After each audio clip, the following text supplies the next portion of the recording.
बिस्मिल्लाहिर्रहमानिर्रहीम। अस्सलाम वालेकुम स्टूडेंट्स, मैं हूं हसन फरीद, आपका फिजिक्स टीचर। आज हम करेंगे जी चैप्टर नंबर 3 के न्यूमेरिकल्स। तो आइए स्टार्ट करते हैं आज का lecture.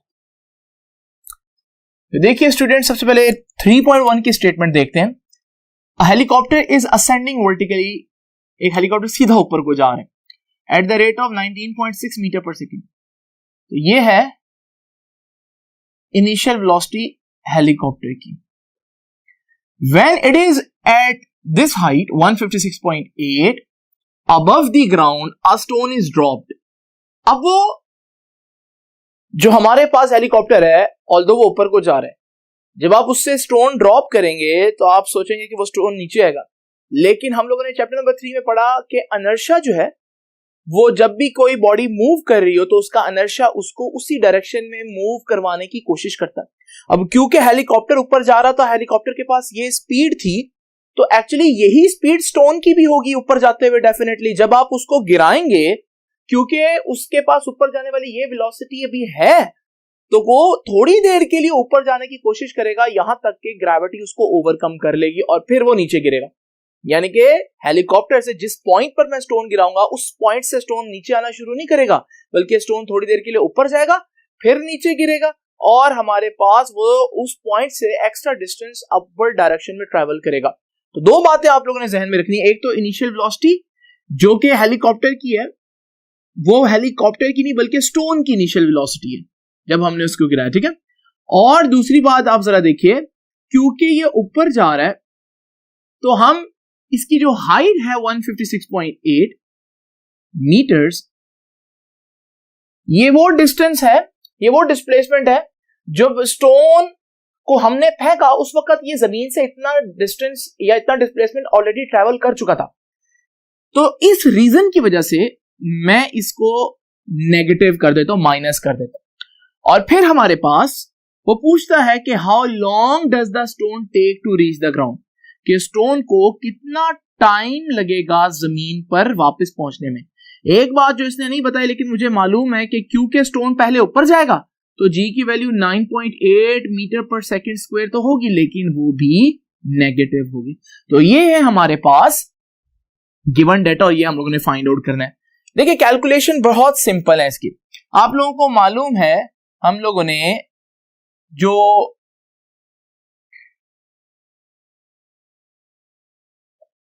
Second equation of motion पढ़ी वो थी S equals to VRT plus half AT square.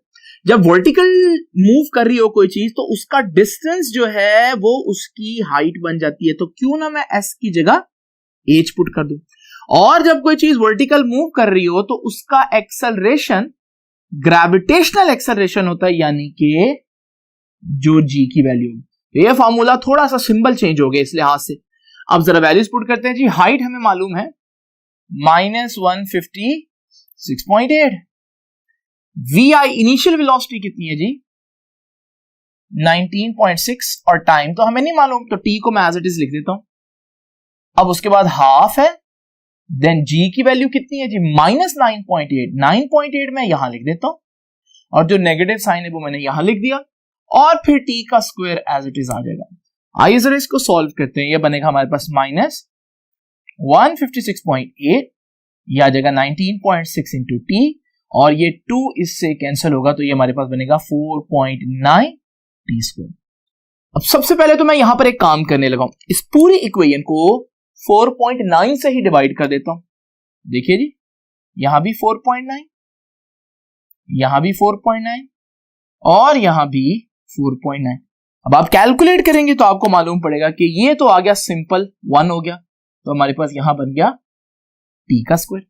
ये जाएगा जी 4.9 को अगर 4 से मल्टीप्लाई करें तो ये आता, तो ये बन गया 40, और इसी तरह यहां 4.9 को अगर 32 से हम मल्टीप्लाई करें तो ये आंसर आता है, तो ये आ जाएगा जी -32।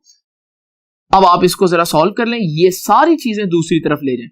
ये -T का स्क्वायर है, इस साइड पर आएगा तो प्लस T का स्क्वायर आ जाएगा। ये प्लस 40 है, दूसरी तरफ जाकर -40 होगा, और ये -32 तो ऑलरेडी दूसरी तरफ ही मौजूद है। तो अब जरा ध्यान से देखिए इस इक्वेशन को। ये इक्वेशंस तो आप लोग ऑलरेडी देखते आए हैं 9th 10th में, और ये हमारे पास क्या बन गई, एक क्वाड्रेटिक इक्वेशन बन गई। और क्वाड्रेटिक इक्वेशंस को सॉल्व करना तो आप लोगों ने 9th और 10th में सीखा। और आप क्या करेंगे, इस मिडिल टर्म को ब्रेक करेंगे, जिस टेक्निक को आप बोलते हैं मिडिल टर्म ब्रेकिंग। तो ये अब मैं करने लगा हूं जी, जरा तवज्जो कीजिएगा। ये क्योंकि टेक्निक आपको आती है, तो ये हमारे पास बनेगा टी स्क्वायर माइनस 40, इसको मैं भी छोड़ देता हूं, और माइनस 32 इज इक्वल टू 0। अब ये जो मिडिल टर्म है, इस मिडिल टर्म को मैंने दो ऐसी टर्म्स में डिवाइड करना है कि उनको ऐड करूं तो माइनस 4t ही आए, और मल्टीप्लाई करूंगा तो 32t स्क्वायर आए। तो वो दो टर्म्स जो है वो हमारे पास बनेंगी माइनस 8t प्लस 4t, क्योंकि 8 4 सा 32 और माइनस 8 प्लस 8 ऐड करें तो माइनस 4, वही आंसर आ रहा है। बहरहाल ये चीज आप ऑलरेडी जानते हैं। अब जरा जी इसको सिंपल सॉल्व करते हैं। आपको पता है यहां इन दो टर्म्स में से क्या कॉमन आ रहा है, इन पहली दो टर्म्स में से t कॉमन आ रहा है, अंदर क्या रह जाएगा t, और यहां से t कॉमन चला गया तो बाकी रह गया 8। इसी तरह यहां से क्या कॉमन आ रहा है 4, अंदर क्या रह जाएगा t, और यहां पर 4 8 जा 32 होता है तो अंदर रह जाएगा 8। मजीद सॉल्व करते हैं जी इसको। हमारे पास t माइनस 8 फिर से कॉमन आ रहा है, तो t माइनस 8 भी कॉमन ले लें, तो यहां से t माइनस 8 कॉमन चला गया, बाकी रह गया t, यहां से भी t माइनस 8 कॉमन चला गया तो बाकी रह गया 4। और ये है हमारे पास क्वाड्रेटिक इक्वेशन को हम लोगों ने इस तरह से लिख दिया। अब देखें दो टर्म्स हैं और दोनों टर्म्स आपस में मल्टीप्लाई हो रही हैं। जब दो टर्म्स आपस में मल्टीप्लाई हो और आंसर 0 है तो इनमें से कोई एक तो 0 है, तो या तो t माइनस 8 0 होगा या t प्लस 4 0 होगा, क्योंकि अगर आपका आंसर 0 आ रहा है दो चीजों के मल्टीप्लाई होने से तो उनमें से एक 0 है। अगर ये 0 है तो t कितना आएगा, 4 उधर जाकर नेगेटिव हो जाएगा तो टाइम आएगा माइनस 4 सेकेंड। और अगर ये आंसर सही है तो माइनस 8 उधर जाकर प्लस 8 हो जाएगा तो टाइम आ जाएगा 8 सेकेंड्स। अब आप सोचें कि टाइम क्या नेगेटिव हो सकता है? टाइम तो नेगेटिव नहीं हो सकता। नेगेटिव टाइम का मतलब है कि आप पास्ट में जा रहे हैं, ऐसा तो नहीं हो सकता। इसका मतलब फिर हमारा आंसर जो है वो होगा 8 सेकेंड्स, यानी कि वो पत्थर जो है जो हेलीकॉप्टर से फेंका गया है वो कितनी देर में वापस आएगा, 8 सेकेंड्स में वापस आएगा। ठीक है जी।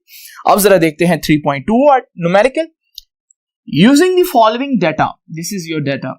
ये डाटा क्या बता रहा है कि टाइम के लिहाज से वेलोसिटी एक कार की, एक मोटर बाइक की बता रहा है, यानी कि जब टाइम 0 था तो वेलोसिटी भी 0 थी, 30 सेकंड बाद उसकी वेलोसिटी 10 थी, 60 सेकंड बाद उसकी वेलोसिटी 20 थी, अगले 90 सेकंड में 20 थी, और ये सारा डाटा है। सबसे पहले वो कहता है draw a velocity time graph.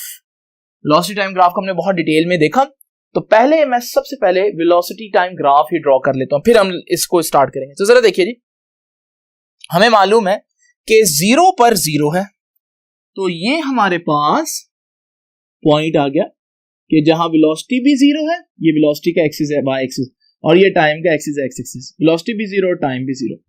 अब जरा देखिए जी, हमारे पास 30 सेकंड पर टाइम वेलोसिटी है 10, ये है 30 सेकंड। 30 सेकंड्स पर वेलोसिटी कितनी है जी, 10 है, ये 10 बन रहा है। तो ये देखिए जी, हमारे पास ये पॉइंट आएगा। उसके बाद 60 सेकंड्स पर वेलोसिटी 20 है, ये 60 सेकंड्स है, और ये 20 वेलोसिटी।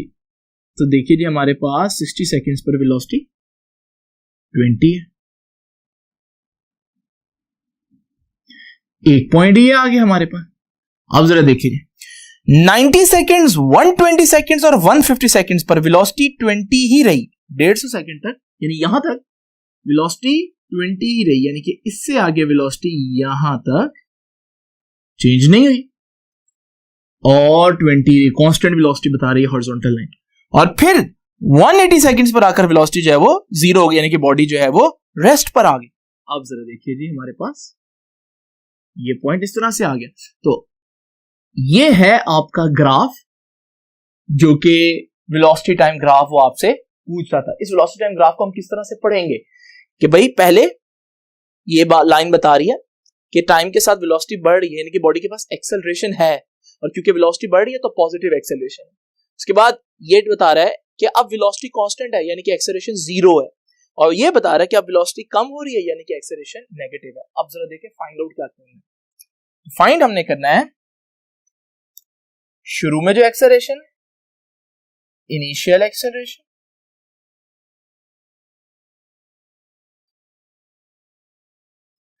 फिर एंड पर जब वो मोटर बाइक रुकी है तो फाइनल एक्सेलरेशन, क्योंकि उस वक्त भी बॉडी के पास एक्सेलरेशन है।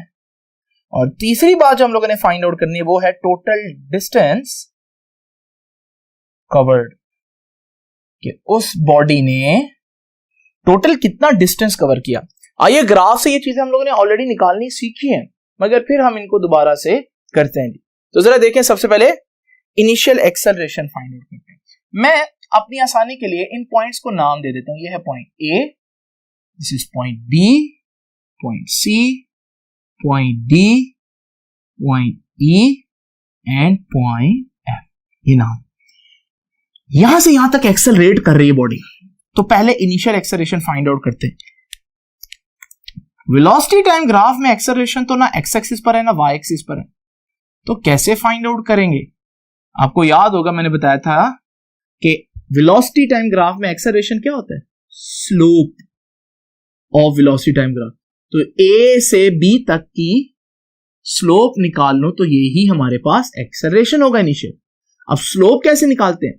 स्लोप होता है y में कितना चेंज आ रहा है ओवर x में कितना चेंज आ रहा है। पहले तो मैं ये दो पॉइंट सेलेक्ट करता हूं, पॉइंट A और पॉइंट B। अब जरा देखिए, पॉइंट A से पॉइंट B तक गए तो y में तो इतना चेंज आया, ये कितना चेंज बन रहा है यहां से 0 से 20 माइनस 0 डिवाइडेड बाय, अगर आप पॉइंट A से पॉइंट B पर जाएं, B का x ये बन रहा है, तो कितना चेंज आ रहा है? 0 से 60 पर जा रहे हैं, 60 माइनस 0, ये बनेगा 20, ये बनेगा 60, ये बनेगा 2/6 या 1/3। इसे हम लिखेंगे 0.33 मीटर्स पर स्क्वायर सेकेंड। तो ये है हमारे पास इनिशियल एक्सेलरेशन। अब जरा देखते हैं जी, ये 0 से 20 गई थी 60 सेकेंड, अब ये 20 से 0 पर आ रही है, लेकिन देखो 150 से 180 30 सेकेंड्स में जाएगी। यानी कि मुझे एक बात तो यहीं से पता चल रही है कि इसके डी एक्सेलरेट होने का रेट बड़ा ज्यादा होगा, बड़ी तेजी से डी एक्सेलरेट होगी। तो आइए जरा देखते हैं जी फाइनल एक्सेलरेशन।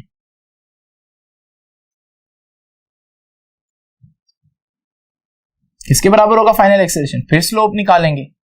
अब इस लाइन की स्लोप निकालेंगे, स्लोप ऑफ सी डी, और इस लाइन की स्लोप किसके बराबर होगी? y में कितना चेंज आया ओवर x में कितना चेंज है। देखो x में तो अभी भी 150 से 180 जा रहे हैं, तो 180 माइनस 150 फाइनल में से इनिशियल। अच्छा, जब यहां पर आप इस तरह से y एक्सिस में एक नजर देखें तो आप 0 पर आ रहे हैं, 0 फाइनल है, आ कहां से रहे थे? 20 से, तो final minus initial minus 0 minus 20, ऊपर आ जाएगा आंसर -20, नीचे आंसर आ जाएगा 30, और जब आप इसका आंसर निकालेंगे आपका आंसर आएगा -0.67 मीटर पर सेकेंड स्क्वायर। और ये नेगेटिव साइन क्या शो कर रहा है? ये नेगेटिव साइन बता रहा है कि बॉडी स्पीड कम कर रही है, ब्रेक लग रही है, जिसे हम डी एक्सेलरेशन बोलते हैं। तो ये है हमारे पास नेगेटिव एक्सेलरेशन।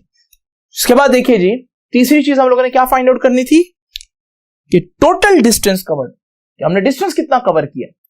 अब यहां तो डिस्टेंस भी नहीं, वेलोसिटी और टाइम ग्राफ में डिस्टेंस कहां से आएगा? तो मैंने बताया था कि अगर आप ये पूरा वेलोसिटी टाइम ग्राफ के नीचे जितना भी एरिया है, ये सारा एरिया ऐड कर दें ग्राफ का, तो आपके पास ये total distance covered by the body आ जाएगा। हम देखेंगे टोटल डिस्टेंस किसके बराबर आएगा? Area under velocity time graph. Velocity time graph के नीचे जितना एरिया आ रहा है।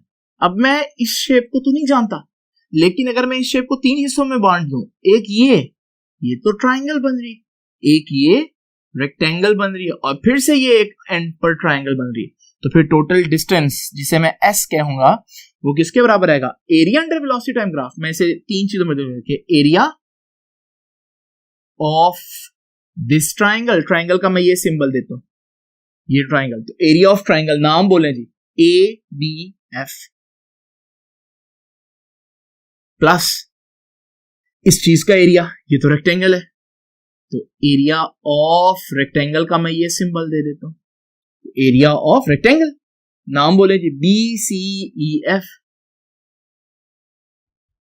प्लस इस ट्राइंगल का एरिया, तो एरिया ऑफ ट्राइंगल CDE, ये है हमारे पास। अब ट्राइंगल का एरिया निकालना आता है जी सबको। क्या है ट्राइंगल के एरिया का formula? Half into base into height. Base ये चीज होती है, हाइट ये चीज। इस ट्राइंगल में हाफ, बेस कितनी है जी 0 से 60 बना, इंटू हाइट कितनी बनती है ये देखें जी, हाइट 0 से 20 तो 20 बनता है। अच्छा जी, रेक्टेंगल का एरिया किसके बराबर होता है? Length into width. लो भाई ये रेक्टेंगल, ये वाली लेंथ कितनी है, ये लेंथ कर लें 60 से 150 कितना डिफरेंस हुआ? 90 का माइनस करेंगे तो लेंथ आ गई है, इंटू विड्थ, दूसरी साइड तो 20 ही बन रही है। And then third triangle 1/2 multiply by base, इसकी बेस कितनी है 150 से 180 30, इंटू हाइट कितनी है, हाइट अभी भी 20 ही है। आइए इसको सॉल्व करते हैं, यही हमारा फाइनल आंसर होगा। तो S आ जाएगा जी, ये 2 10s are 20 और ये आ जाएगा 600। 90 को 20 से मल्टीप्लाई करें तो ये आ जाएगा 1800 और इसका आंसर आ जाएगा 300। जब आप इसको टोटल निकालेंगे इसका आंसर आएगा डिस्टेंस का 2700 मीटर्स, जिसे आप 2.7 किलोमीटर भी लिख सकते हैं। तो ये है तरीका किसी भी वेलोसिटी टाइम ग्राफ से, जिसके अंदर किसी भी एक्सिस में एक्सेलरेशन नहीं आ रहा होता, किसी भी एक्सिस में जो है वो डिस्टेंस नहीं आ रहा होता, फिर भी हम डिस्टेंस भी फाइंड आउट कर सकते हैं और एक्सेलरेशन भी फाइंड आउट कर सकते हैं। तो आइए देखते हैं 3.3 न्यूमेरिकल। तो स्टूडेंट्स जरा देखते हैं 3.3 की statement. A proton moving with a speed of 1 × 10⁻⁷. So this is the initial velocity of proton. Passes through this much thick sheet of paper. इतनी थिक शीट, तो इतनी थिक है तो इतना डिस्टेंस ट्रैवल करना पड़ेगा प्रोटॉन को। तो ये डिस्टेंस है बेसिकली 0.020 सेंटीमीटर। आपको इसको 100 से डिवाइड करना पड़ेगा, तो फिर ये मीटर्स में आ जाएगा, ऐसा यूनिट में। एंड इमर्जेस, और निकलता है प्रोटॉन दूसरी तरफ से with a speed of 2 × 10⁶ metres per second. तो फाइनल वेलोसिटी इसकी कम हो चुकी है, तो 2 × 10⁶ metres per second. Assuming uniform deceleration, दो चीजें फाइंड आउट करनी है, find retardation and time taken to pass through paper. तो फाइंड आउट क्या करना है जी, एक्सेलरेशन, रिटार्डेशन, और दूसरी क्या चीज फाइंड आउट करनी है कि टाइम कितना लगेगा उसको पास करने में। तो आइए जरा देखते हैं, सबसे पहले हम थर्ड इक्वेशन ऑफ मोशन लगाते हैं ताकि एक्सेलरेशन फाइंड आउट कर सके। तो अकॉर्डिंग टू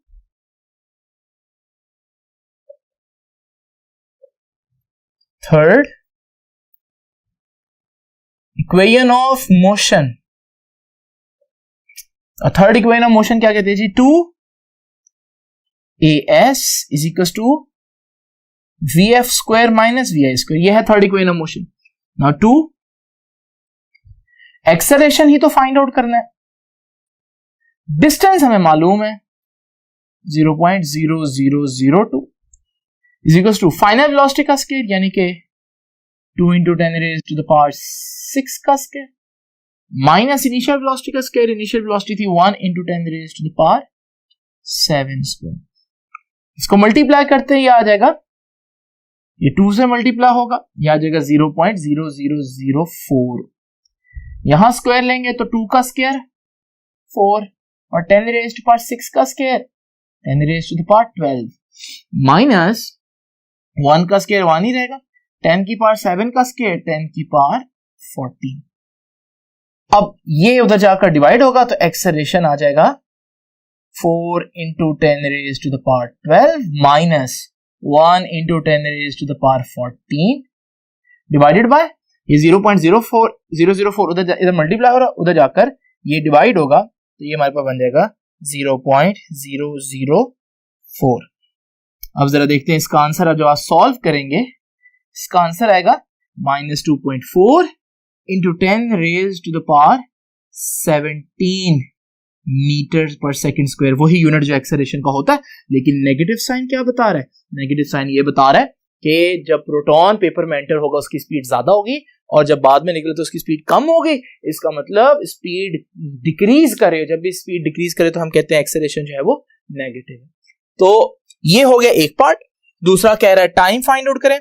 अब जरा देखिए, टाइम फाइंड आउट करने के लिए हम एक्सेलरेशन का फॉर्मूला लगाते हैं, a is equal to vf minus vi over t। हमें तो चाहिए टाइम, तो टाइम को इधर ले जाए, एक्सेलरेशन इधर आ जाएगा, तो रीअरेंज करते हैं, ये बन जाएगा vf minus vi over t। अब जरा देखते हैं जी फाइनल वेलोसिटी।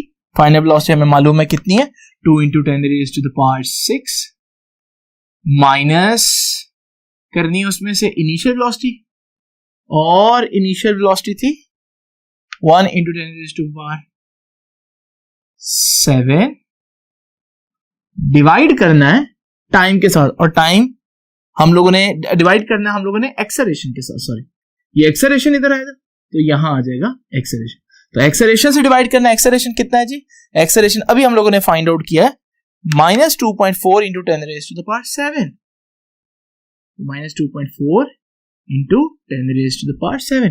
अब आपने ऊपर पहले माइनस करना है और फिर इससे डिवाइड करना है, तो हमारे पास आंसर आ जाएगा 3.33 into 10 raised to the power -11 seconds। तो ये है टाइम जिसमें वो पेपर के एक तरफ से एंटर होगा और दूसरी तरफ से निकल सकेगा।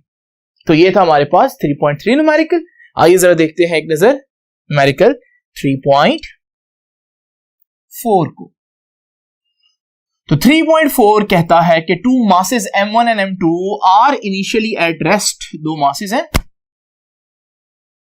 m1 और m2, और ये दोनों मासेस जो हैं वो रेस्ट पर है। और अगली बात ये कह रहा है compressed spring compressed between them, और उनके दरमियान एक स्प्रिंग है, यानी कि हमने स्प्रिंग रखा हुआ है और दोनों मासेस को हमने इस तरह से करीब लाकर बीच में स्प्रिंग जो है वो कंप्रेस कर दिया और रख दिया। आपको मालूम है इस सूरत में उनमें एनर्जी स्टोर हो चुकी है। जैसे ही मैं छोड़ूंगा फौरन स्प्रिंग जो है वो एक्सपैंड करेगा और वो धक्का देगा, दोनों मासेस जो है वो दोबारा से ऑपोजिट डायरेक्शन में मूव करेंगे। तो ये तो है स्टार्टिंग स्टेट, इसमें ये भी रेस्ट पर है और ये भी रेस्ट पर है। But when spring is released तो फिर क्या सिचुएशन बनेगी? तो थोड़ा सा डिफरेंट हो जाएगा सिनेरियो। जब स्प्रिंग रिलीज होगा m1 इधर को मूव करेगा और m2 इधर को मूव करेगा। ठीक है, अब स्प्रिंग हो गया रिलीज, m1 इधर मूव करेगा वेलोसिटी v1 डैश से और m2 इधर मूव करेगा वेलोसिटी v2 डैश से। तो ये तो हो गया हमारे पास गिवन डाटा। तो गिवन डाटा क्या है कि इनिशियल वेलोसिटी भी जीरो है और दूसरे ऑब्जेक्ट की भी इनिशियल वेलोसिटी जीरो है, और उनके मैसेज क्या है पहले ऑब्जेक्ट का m1 और m2। नाउ वो कहता है what is the ratio of magnitudes of their velocities after the spring has been release. जब स्प्रिंग रिलीज हुआ तो इसकी वेलोसिटी v1 डैश थी, इसकी वेलोसिटी v2 डैश थी, इनकी रेशियो क्या है? ठीक है, तो magnitude of ratio of magnitudes of there velocity find out क्या करना है, v1 डैश और v2 डैश की रेशियो फाइंड आउट करनी है। ठीक है, तो ये हमें फाइंड आउट करना है। तो अब जरा देखिए जी, कैलकुलेशन इसकी बड़ी सिंपल है। यहां सारा खेल जो है वो law of conservation of momentum का है। तो आप कहेंगे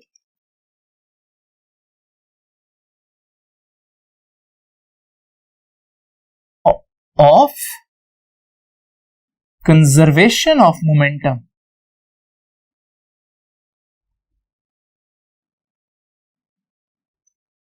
और law of conservation of momentum क्या कहता है कि initial momentum m1 v1 plus m2v2 किसके बराबर है? m1v1 dash plus m2v2 dash. अब बात कुछ इस तरह से है कि हमें मालूम है कि m1v1 और m2v2 जीरो हो जाएंगे क्योंकि v1 और v2 इनिशियल वेलोसिटीज हैं और वो तो थी जीरो। तो लेफ्ट हैंड साइड सारी की सारी जीरो हो गई। राइट हैंड साइड में हमारे पास एक रह गया m1v1 डैश। और अगली बात अब जरा ध्यान से सुनने वाली है, देखिए v2 डैश और v1 डैश एक दूसरे के बिल्कुल ऑपोजिट हैं, तो हम कह सकते हैं अगर ये बिल्कुल एक दूसरे के ऑपोजिट हैं तो यहां पर हम v2 के साथ नेगेटिव साइन डालेंगे तो ये बन जाएगा m2v2 डैश बट नेगेटिव में। ठीक है जी, जब ये v2 डैश की वैल्यू पुट करेंगे ये नेगेटिव उधर जाकर क्या हो जाएगा? पॉजिटिव हो जाएगा। तो ये बन जाएगा m2v2 डैश और इधर क्या रह जाएगा? m1v1 dash. अब याद करें हमें क्या फाइंड आउट करना है? We have to find the ratio v1 dash और v2 डैश। v1 डैश तो है, ये v2 डैश इधर मल्टीप्लाई हो रहा है, उधर जाकर इसको डिवाइड कर देते हैं तो v1 डैश v2 डैश उधर जाकर डिवाइड हो गया। m1 इधर मल्टीप्लाई हो रहा है, इधर आकर डिवाइड हो जाएगा तो ये बनेगा m2 डिवाइडेड बाय m1 और ये ही रेशियो। आप देख सकते हैं कि वेलोसिटीज की रेशियो क्या आई है?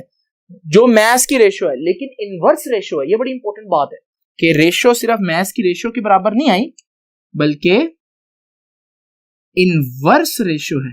इसका क्या मतलब है ये भी समझ लें। इसका मतलब ये है कि v1 अगर ऊपर है तो m1 नीचे है, यानी कि इनवर्सली प्रोपोर्शनल है। जिसका मास ज्यादा होगा उसकी वेलोसिटी कम होगी।